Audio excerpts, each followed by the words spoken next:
नमस्कार, आप देख रहे हैं मुद्दा और मैं हूं आपके साथ नेहा दुबे। मुद्दा में आज हम बात करेंगे आईटी एक्ट की धारा 66A की, जिसे निरस्त करने के बाद भी इसके तहत केस दर्ज हो रहे हैं। सुप्रीम कोर्ट ने सूचना प्रौद्योगिकी कानून यानी आईटी एक्ट की धारा 66A को गैर संवैधानिक घोषित किए जाने के बावजूद इसके तहत मुकदमे दर्ज किए जाने पर कड़ी आपत्ति दी गई है।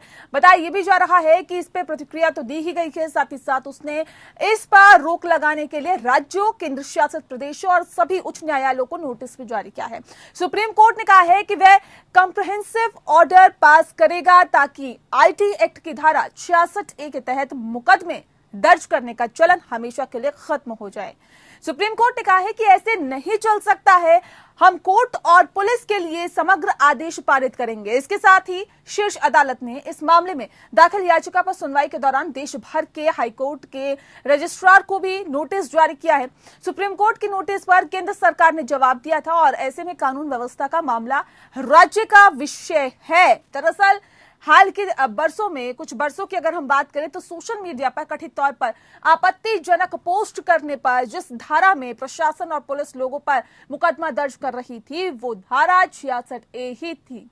इसमें सोशल मीडिया और ऑनलाइन पर कोई आपत्तिजनक टिप्पणी करना कानून के दायरे में आता है। 2015 में जब सुप्रीम कोर्ट ने इसे निरस्त किया था तो उनका मानना था कि ये धारा संविधान के अनुच्छेद 19(1)(a) यानी बोलने और अभिव्यक्ति की आजादी का हनन है। ऐसे में सवाल यह है कि सुप्रीम कोर्ट के आदेश के बाद भी क्यों सरकार और पुलिस धारा 66A के तहत मामले दर्ज करती है। राज्य सरकारों की अगर हम बात करें तो राज्य सरकारों ने इसे रोकने के लिए आखिर पहल क्यों नहीं की, क्यों कदम नहीं उठाए। हाईकोर्ट ने संज्ञान क्यों आखिर नहीं लिया और क्यों ये पूरा मामला सुप्रीम कोर्ट गया और उसके बावजूद भी आखिर इस पर कार्रवाई क्यों नहीं हुई। क्या ये अदालत की अवमानना नहीं है? 66A के आदेश के पालना की अगर हम बात करें तो किस किस के दिशा निर्देश की इस पर जरूरत है? कोर्ट के आदेशों को लागू कराना आखिर किसकी जिम्मेदारी है? इन तमाम सवालों के आज हम जवाब लेंगे, लेकिन उससे पहले आप देखिए ये रिपोर्ट।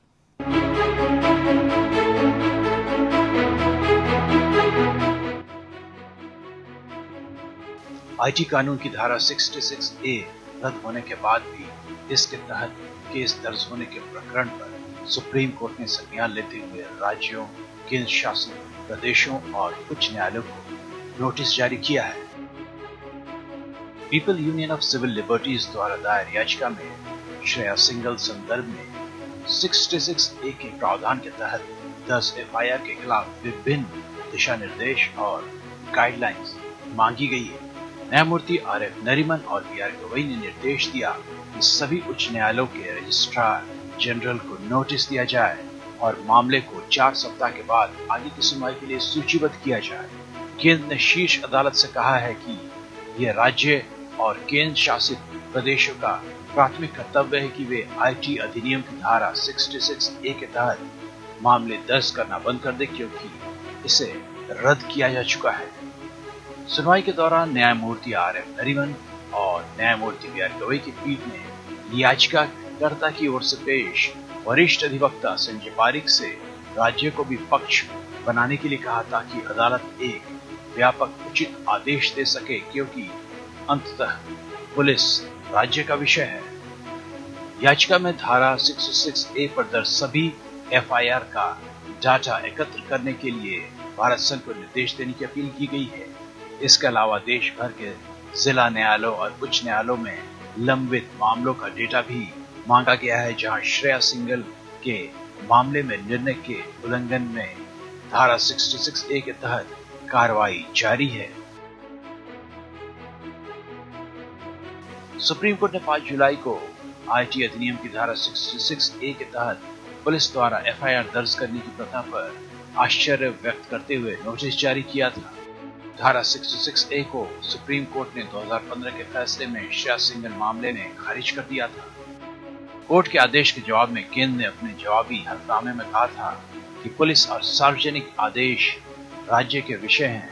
श्रेया सिंघल के फैसले को लागू करने के लिए प्राथमिक जिम्मेदारी, जिसमें आईटी अधिनियम की धारा 66A को हटा दिया गया था, राज्य के पास है। इसके अलावा कानून प्रवर्तन एजेंसियां भी फैसले को लागू करने के लिए समान जिम्मेदारी साझा करती हैं। शीर्ष अदालत ने 14 मार्च 2015 को विचार और अभिव्यक्ति की स्वतंत्रता को प्रमुख करार दिया था। साथ में यह कहते हुए इस प्रावधान को रद्द कर दिया था कि जनता के जानने का अधिकार सूचना प्रौद्योगिकी अधिनियम की धारा 66A से सीधे तौर पर प्रभावित होता है। Bureau report. जी हाँ, तो आप रिपोर्ट से जैसे कि समझ ही गए होंगे, आज हम धारा 66A की बात करने वाले हैं, जिसे निरस्त करने के बाद भी इसके तहत केस दर्ज होते रहे। सुप्रीम कोर्ट ने सूचना प्रौद्योगिकी कानून यानी आईटी एक्ट की धारा 66A को गैर संवैधानिक घोषित कर दिया था। बावजूद इसके केस भी दर्ज हो रहे हैं, इस पर कार्रवाई हो रही है। आज इस पर तफसील से चर्चा करेंगे और जानेंगे कि आखिर क्या वजह है, क्यों राज्यों ने इस पर रोक नहीं लगाई, क्यों केंद्र शासित प्रदेशों ने रोक नहीं लगाई, सभी उच्च न्यायालयों को भी नोटिस जारी किया गया है सुप्रीम कोर्ट की तरफ से, आखिर इसकी नौबत क्यों पड़ी। खास मेहमान हमारे साथ मौजूद है, उनसे आपका परिचय करा देते हैं। इस वक्त हमारे साथ पीके मल्होत्रा जी हैं, जो कि फॉर्मर लॉ सेक्रेटरी है। बहुत स्वागत है सर आपका। साथ ही साथ डॉक्टर प्रदीप शर्मा जी हमारे साथ हैं, जो कि सीनियर एडवोकेट है सुप्रीम कोर्ट के। आपका भी बहुत स्वागत है। डॉक्टर प्रदीप शर्मा जी, आपसे मैं इस खास कार्यक्रम की शुरुआत करना चाहती हूँ और दरअसल आप मुझे यहाँ पर समझाने की कोशिश करें और हमारे दर्शकों को बताएं कि 66A, धारा 66A क्या है, पहले सबसे पहले बता दीजिए। नेहा जी, जो 66A आईटी एक्ट में जो प्रोविजन था मैं इसलिए कह रहा हूं क्योंकि आज की डेट में तो ये एग्जिस्ट नहीं करता है जी। इसके इस 66A के तहत कोई भी अपमानजनक कोई भी पोस्ट, मतलब आप अगर इलेक्ट्रॉनिक माध्यम से, किसी कंप्यूटर के माध्यम से, लैपटॉप के माध्यम से, मोबाइल के माध्यम से, व्हाट्सएप से, फेसबुक के माध्यम से, सोशल मीडिया पे अगर आप इलेक्ट्रॉनिक माध्यम को यूज करके अगर उसको पोस्ट करते हैं तो वो एक अपमानजनक विषय बन जाता था। उसके तहत प्रोविजंस थे कि आप इसको इंडियन पीनल कोड के हिसाब से सजा का प्रावधान था इसके अंदर। जी जी जी। सबसे पहले ये हैरानी की बात ये है नेहा जी इसके अंदर कि 2015 में इसको श्रेया सिंघल केस के अंदर सुप्रीम कोर्ट ने निरस्त कर दिया था।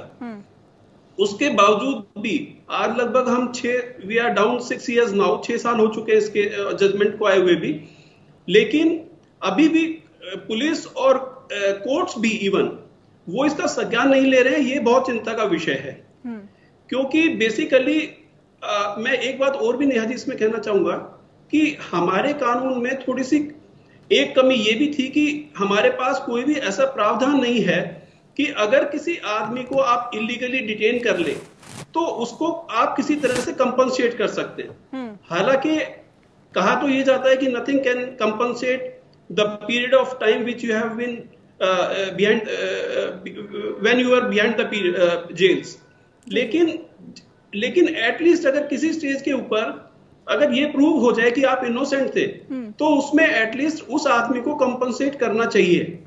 यूएस कांग्रेस में जॉर्ज बुश ने ये प्रावधान निकाला था और उन्होंने ये कहा था कि $50,000 पर ईयर का प्रोविजन हम करते हैं कि अगर किसी आदमी को आप रोंगली अगर you put them behind the bars तो उसमें $50,000 पर एनम के माध्यम से उसको कंपनसेट किया जाना चाहिए। जी जी। ठीक है, मल्होत्रा जी भी लगातार हमारे साथ जुड़े हुए हैं। प्रदीप शर्मा जी, आप बने रहिए हमारे साथ। मल्होत्रा जी, आपसे समझना चाहेंगे, जैसे कि प्रदीप जी ने बताया कि ये धारा निरस्त कर दी गई थी, बावजूद इसके केस दर्ज होते रहे इस धारा के तहत, क्यों आखिर इस धारा के तहत ये केसेस दर्ज होते रहे और कहाँ खामी कहाँ कमियां आप समझते हैं फिलहाल? नेहा जी, वैसे तो डॉक्टर प्रदीप शर्मा जी ने सेक्शन 66A के बारे में विस्तार से बता दिया है, लेकिन मैं आपके माध्यम से अपने दर्शकों को ये बताना चाहूंगा कि इंफॉर्मेशन टेक्नोलॉजी एक्ट जो 2000 में बनाया गया उस समय सेक्शन 66A के प्रावधान नहीं थे। जब इंफॉर्मेशन टेक्नोलॉजी एक्ट बनाया गया तो उसका मुख्य उद्देश्य था कि जो इलेक्ट्रॉनिक डिवाइसेस के ऊपर एविडेंस रिकॉर्ड होती है उसको और इलेक्ट्रॉनिक डॉक्यूमेंट्स को जो है वो एविडेंस में लिया जा सके, वो मेन चीज थी। लेकिन ज्यादातर ऑफेंसेस के बारे में डील नहीं किया गया। ये 2008 में जब इंफॉर्मेशन टेक्नोलॉजी एक्ट 2000 को अमेंड किया गया, उसमें बहुत सारे इसके अंदर ऑफेंसेस भी क्रिएट किए गए और एक ऑफेंस जो था वो सेक्शन 66A में क्रिएट किया गया, जिसमें पनिशमेंट प्रोवाइड किया गया for sending offensive messages through communication services. और कम्युनिकेशन सर्विसेज कौन सी हैं? अगर कोई अपने कंप्यूटर रिसोर्स से या कम्युनिकेशन डिवाइस से कोई ऐसी इंफॉर्मेशन भेजता है जो या तो ग्रॉसली ऑफेंसिव है या मीनेसिंग कैरेक्टर की है और या नोइंगली किसी दूसरे को इंसल्ट करने के लिए, उसको इंजरी के लिए या क्रिमिनल इंटीमिडेशन के लिए कोई इंफॉर्मेशन भेजता है, तो इसमें सजा का प्रावधान रखा गया कि उसको 3 साल के लिए पनिशमेंट हो सकता है।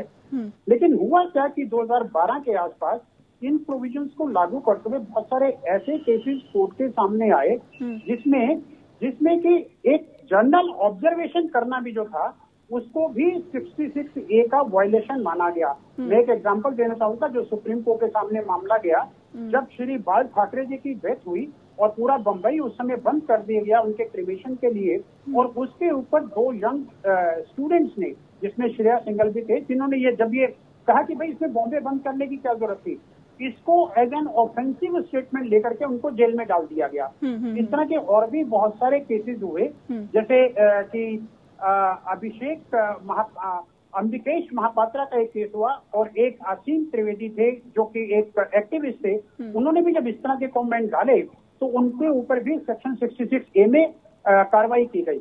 जब इसको सुप्रीम कोर्ट के सामने चैलेंज किया गया तो सुप्रीम कोर्ट ने कहा कि सेक्शन 66A के प्रावधान जो बनाए गए हैं वो बहुत वाइडली वर्डिंग हैं और कौन सी चीज ग्रॉसली ऑफेंसिव होगी या मीनेसिंग होगी इसका डिस्क्रिप्शन नहीं दिया गया है।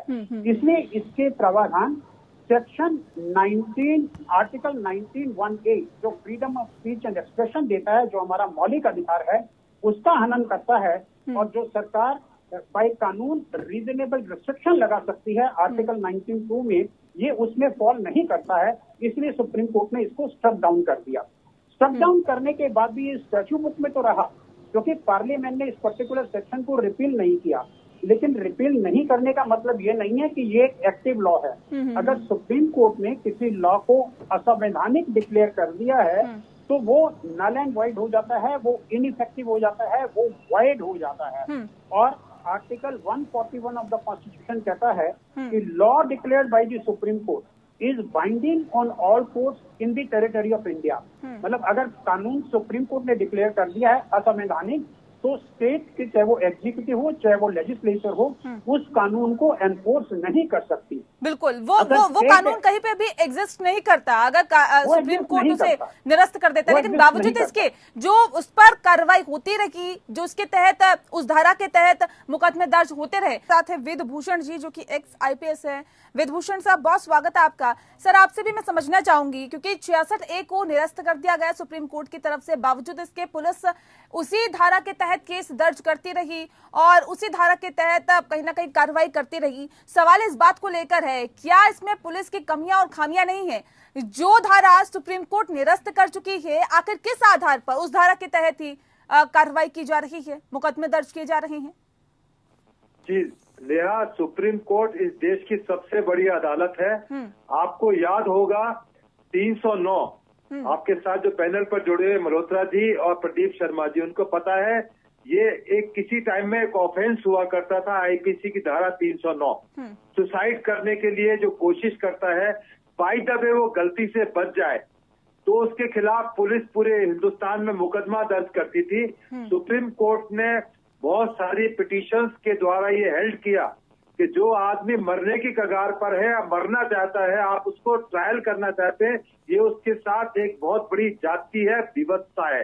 तो इसी क्रम के अंदर जो 66A है, सुप्रीम कोर्ट का जो जजमेंट आया है, उसके ऊपर तमाम राज्य सरकारों को कोशिश करनी चाहिए थी कि उसके तहत मुकदमा ना दर्ज किया जाए, परंतु बदस्तूर सुप्रीम कोर्ट के आदेश के बावजूद भी उसका एक तरह से उल्लंघन किया जाता रहा। वेदभूषण जी, मैं आपकी बातों के क्या मायने निकालूं सर? क्या पुलिस राज्य सरकार के दबाव में काम करती है? बिल्कुल ये राज्य सरकारों की जिम्मेदारी है कि सुप्रीम कोर्ट की अवमानना न हो, अदालतों का सम्मान हो, क्योंकि बहुत सोच समझ के निर्णय लिए जाते हैं। एकदम रैंडम या कोई एकदम साधारण प्रक्रिया के तहत ये कोई निर्णय नहीं लिए गए हैं। ये सुप्रीम कोर्ट की हमें जिम्मेदारी है, तमाम स्टेट गवर्नमेंट को उनको नोटिस गए हुए कि इस सेक्शन के अंदर आप मुकदमा ना दर्ज करें। इस सेक्शन को अभी पार्लियामेंट से जब ये एबॉलिश हो जाएगा तब तो खत्म ही हो जाएगा, पर 309 के तहत भी जो मुकदमे दर्ज किए जा रहे हैं, आपको याद होगा दिल्ली जैसे शहर के अंदर वेदभूषण जी आप बने रहिए हमारे साथ। मल्होत्रा जी, सवाल इस बात को लेकर है जिस बात का जिक्र अभी वेदभूषण जी कर रहे थे, इसके क्या मायने निकाले? क्या इस धारा का गलत इस्तेमाल किया जा रहा था? अगर सरकार के खिलाफ या किसी स्पेसिफिक सरकार के खिलाफ अगर किसी भी तरह का कंटेंट या फिर यूं कहें कि किसी नेता के खिलाफ, चाहे प्रधानमंत्री हो देश की, चाहे मुख्यमंत्री हो, चाहे किसी अच्छे मजबूत पद पर विराजमान कोई नेता हो, उनके खिलाफ भी अगर किसी भी तरह का विरोध का अगर कंटेंट सोशल मीडिया पर डाला जाता है, तब भी क्या 66A के तहत ही मामला दर्ज पुलिस कर रही थी? नेहा जी, एक साधारण नागरिक के लिए भी ये कहा जाता है कि ignorance of law is no excuse. अगर उसको कानून की जानकारी नहीं है तो वो उसको कानून से किसी तरह से बख्शा नहीं जा सकता है। वो कानून का अगर उसने उल्लंघन किया तो उसके ऊपर कार्रवाई होगी। इसी तरह पुलिस अधिकारियों के बारे में तो और भी जरूरी हो जाता है कि अगर एक कानून को सुप्रीम कोर्ट ने स्ट्रक डाउन कर दिया है तो कानून किसी भी तरह से पुलिस को ये अधिकार नहीं देता कि एक ऐसा कानून जो सुप्रीम कोर्ट ने अनकॉन्स्टिट्यूशनल डिक्लेयर कर दिया है उसके अंदर किसी व्यक्ति के खिलाफ केस दर्ज किया जाए। अगर ऐसा किया जाता है तो ये डेफिनेटली जो सुप्रीम कोर्ट ने जो जजमेंट दिया है उस जजमेंट का उल्लंघन होगा। स्टैट्यूट बुक में इसलिए क्योंकि पार्लियामेंट ने उसको रिपील नहीं किया है, लेकिन उसके नीचे हमेशा एक नोट लिखा जाता है जिसमें कहा जाता है इस पर्टिकुलर कानून को सुप्रीम कोर्ट ने स्ट्रक डाउन कर दिया, इसलिए वो एनफोर्सेबल नहीं है। अगर पुलिस अथॉरिटीज उसको करती हैं तो या तो वो मैलाफाइडिंग तरीके से करती हैं या वो इग्नोरेंस के कारण करती हैं। और बहुत बार ये 66A के केसेस जो हैं वो कोर्ट्स में इसलिए भी पेंडिंग रह जाते हैं कि मेरा अपना प्रैक्टिकल एक्सपीरियंस है कि जब किसी व्यक्ति के अगेंस्ट में कोई क्रिमिनल चार्ज लगाया जाता है, ये आवश्यक है कि सिर्फ 66A के अंदर ही उसके अगेंस्ट चार्ज लगाया गया हो, उसके अगेंस्ट बहुत सारी धाराओं को वायलेशन का केस बनाया जाता है और उसमें से हो सकता है 66A सिर्फ एक धारा हो। उसका जो फाइनल डिसीजन तो जज साहब तब देंगे जब वो केस हियरिंग में आएगा। लेकिन जब पुलिस केस बुक करती है उस समय उनको देखना चाहिए कि जब वो केस बुक कर रही है वो केवल उसी धाराओं के अंदर करें जो कानूनी रूप से वैध हैं और मान्य हैं। अगर सुप्रीम कोर्ट ने उससे स्ट्रक डाउन कर दिया है तो कोई भी पुलिस अधिकारी उसके अगेंस्ट केस बुक नहीं कर सकती है। ठीक है मल्होत्रा जी, बने रहिए हमारे साथ। प्रदीप जी, मैं आपसे समझना चाहूंगी, सर मैं आपके पास फिर आऊंगी। अब प्रदीप जी, आप मुझे बताइए कि 2015 में जब सुप्रीम कोर्ट ने इसे निरस्त किया था तो उनका मानना था कि ये धारा संविधान के अनुच्छेद 19A के यानी कि बोलने की बोलने और अभिव्यक्ति की आजादी का हनन है, ये कहीं ना कहीं सुप्रीम कोर्ट ने कहा था। और ऐसे में सवाल अब ये उठता है कि क्या राज्य सरकारों की भी यहाँ पर खामियां रही है, कमियां रही है कि इसे रोकने के लिए कोई पहल नहीं की गई? नेहा जी, इसके दो कारण है। वैसे तो 19A ही नहीं, इसमें वायलेशन ऑफ आर्टिकल 14 भी होता है। अब राज्य सरकारों के बाद अगर जब सुप्रीम कोर्ट ने एक डिसीजन दे दिया, उन्होंने एक पर्टिकुलर सेक्शन को स्ट्रक डाउन कर दिया जी। तो राज्य सरकार या कोई भी सरकार हो या पुलिस हो या कोई भी ऐसी एजेंसी हो, लॉ अबाइडिंग एजेंसी हो, उसको कोई अधिकार नहीं बनता कि वो इस पर्टिकुलर सेक्शन के अंदर कोई भी मुकदमे को दर्ज करे। इसमें नेहा जी एक बात मैं और बताना चाहूंगा कि क्योंकि हमारे देश में लॉ ऑफ टॉर्ट्स को एप्लीकेबल नहीं है। एक सुप्रीम कोर्ट की जजमेंट होती थी Bhim Singh versus state of Jammu and Kashmir, उसमें यही इसी तरह उनको भीम सिंह जी को इलीगल कन्फाइनमेंट कर दिया गया था और शायद 50,000 रुपए का जुर्माना उसके ऊपर लगाया था। मेरा सुझाव इस 66A के वायलेशन में भी यही रहेगा कि जो भी अधिकारी सुप्रीम कोर्ट के डिसीजन के होने के बावजूद 5-6 साल से डिसीजन हो चुका है, उसके बावजूद भी अगर आंख मूंदे बैठा है तो उसके ऊपर एक क्या बोलते हैं, उसको रिस्पॉन्सिबल हेल्ड करना चाहिए कि वो कंपनसेशन पे करे, क्योंकि उस आदमी की आजादी को आपने खनन में डाल दिया। अगर 66 में यहाँ तक कि क्योंकि 66 पुलिस वाले भी इग्नोर कर रहे हैं, साथ साथ कोर्ट्स ने भी इग्नोर कर दिया है। इग्नोर कर रहे हैं सर, लेकिन सवाल ये भी है कि क्या हाईकोर्ट में इसका संज्ञान नहीं लेना चाहिए था हाईकोर्ट को, और इस पर कहीं ना कहीं स्वतः संज्ञान लेते हुए इस पर सख्ती दिखाता हाईकोर्ट? नेहा जी, इंडिविजुअली किसी ने भी जिसने संज्ञान ले लिया उसको हेल्ड रिस्पॉन्सिबल, क्योंकि supreme court is superior authority, इसके बाद कोई हमारे देश में कोई कोर्ट नहीं है। अगर आप एक सुप्रीम कोर्ट, लेकिन अगर केंद्र सरकार ये कहती है और राज्य सरकार के पाले में अगर गेंद डाल दी जाती है और ये कहती है कि जी कानून व्यवस्था को कंट्रोल करना तो राज्य सरकार की जिम्मेदारी है, तो फिर ऐसे में हाईकोर्ट का भी अपना एक कर्तव्य बनता है? नहीं, हाईकोर्ट का कर्तव्य बनता है नेहा जी, लेकिन पुलिस स्टेशन बेसिकली जो FIR लॉन्च करेगा वो तो कोई पुलिस स्टेशन करेगा। पुलिस को इतना तो कम से कम पता होना चाहिए, कोई भी सरकार है वो खुद जाके मुख्यमंत्री या कोई दूसरा मंत्री तो FIR लॉन्च करता नहीं है। अगर कोई आदमी गलत भी कहता है और उसको ये मालूम है पुलिस अधिकारी को कि मैं गलती कर रहा हूँ और जानबूझ के गलती करता है, तो उसके ऊपर उसको हेल्ड रिस्पॉन्सिबल करना चाहिए, किसी तरह का उसके ऊपर रोक लगाना चाहिए या उसके ऊपर किसी तरह की पेनल्टी लगानी चाहिए, ताकि वो इनोसेंट लाइव्स को किसी तरह की प्रॉब्लम ना क्रिएट कर। ठीक है, वेदभूषण जी, कितना इत्तेफाक रखते हैं आप डॉक्टर प्रदीप शर्मा जी की बातों से? प्रदीप शर्मा जी ने बहुत अच्छी तरह से एक्सप्लेन किया है।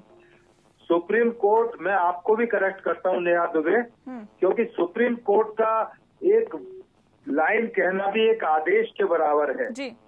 हमारे पास में पूर्व कानून सचिव मल्होत्रा जी है, उनका यदि कोई जजमेंट तो छोड़ो, यदि कोई टिप्पणी भी करते हैं, यदि कोई लाइन भी लिखते हैं, तो एक तरह से हिंदुस्तान के लिए वो एक आदेश है। हाई कोर्ट तो तमाम हिंदुस्तान की हाई कोर्ट उनके अंडर है, सेशन कोर्ट, लोअर कोर्ट तमाम उनके अंडर है।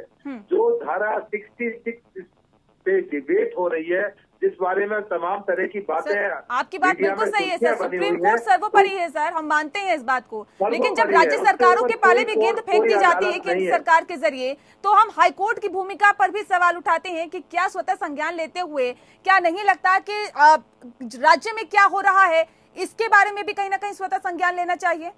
बिल्कुल होना चाहिए। जैसे शर्मा जी ने कहा कि उनको जो पुलिस ऑफिसर्स हैं, स्टेट गवर्नमेंट है, उनके ऊपर भी एक पेनल्टी और फाइन, और बल्कि मेरा कहना यह है कि यदि कोई इग्नोरेंस के अंदर कर जाए तो बात दूसरी है, पर नोइंगली कर रहा है तो उसके ऊपर भी उतना ही पेनल्टी और फाइन होना चाहिए जितना उस सेक्शन का प्रोविजन है। जैसे 376 के अंदर कोई लड़की फाल्स केस रेप का दर्ज कराती है तो उसके ऊपर भी यदि प्रूव होता है कि ये फाल्स रेप का केस दर्ज कराया है तो उसके ऊपर भी उतनी ही पेनल्टी होनी चाहिए जो एक्यूज के ऊपर होती है। तो ये बड़ा एक कंट्रोवर्शियल सब्जेक्ट है जिस पर हम लोग डिबेट कर रहे हैं, और इस तरह की जब तक चीजें नहीं आएंगी कानून के अंदर तब तक सुधार होने की गुंजाइश बहुत कम रह जाती है। ठीक है, क्योंकि हम कार्यक्रम के आखिरी पड़ाव में हैं, मल्होत्रा साहब मैं आपसे जानना चाहूंगी 66A के आदेश की पालना के लिए किस किस तरह के दिशा निर्देश की जरूरत आप समझते हैं? नेहा जी, एक बात मैं बहुत क्लियर कर दूं, कोई भी आदेश होता है, कोई भी सुप्रीम कोर्ट का आदेश है या कोई भी कानून है, उसको लागू करना एग्जीक्यूटिव का काम है। सेक्शन 66A को निरस्त कर देने के बाद में पुलिस अथॉरिटीज जिनका काम है लॉ एंड ऑर्डर एनफोर्स करना और देखना कि अगर कोई कानून का वायलेशन कर रहा है तो उनके अगेंस्ट में कार्रवाई हो, वो केवल वैलिड कानून के अंदर ही होनी चाहिए। इनवैलिड कानून के अंदर कोई भी पुलिस अथॉरिटी कार्य नहीं कर सकती है। अगर वो कोई स्टेप उठाती है तो उनके अगेंस्ट में कार्रवाई होनी चाहिए कि इस तरह के स्टेप क्यों उठाए जा रहे हैं।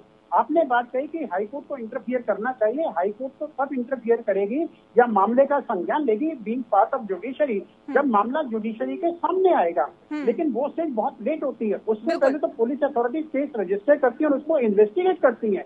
इन्वेस्टिगेशन में और रजिस्ट्रेशन में ही कम से कम 2 साल 3 साल 4 साल निकल जाते हैं, जिसमें आदमी के जो फंडामेंटल राइट्स है उनका वायलेशन हो चुका होता है। तो जब हाईकोर्ट संज्ञान लेगी तो उसके ऊपर डेफिनेटली आदेश भी करेगी और निर्देश भी देगी, लेकिन ये एग्जीक्यूटिव का काम है और एग्जीक्यूटिव को ये इंश्योर करना चाहिए कि अगर सुप्रीम कोर्ट ने कानून को निरस्त कर दिया है तो उस कानून के अंदर किसी के अगेंस्ट भी जो है वो किसी भी धारा के अंदर जो है कार्रवाई नहीं होनी चाहिए। चलिए, बहुत शुक्रिया आप सभी मेहमानों का। माफ कीजिएगा प्रदीप जी, मेरे पास वक्त की कमी है। बहुत शुक्रिया आप सभी मेहमानों का हमारे साथ इस खास चर्चा में शामिल होने के लिए। इसी के साथ मुद्दा में इतना ही। नमस्कार।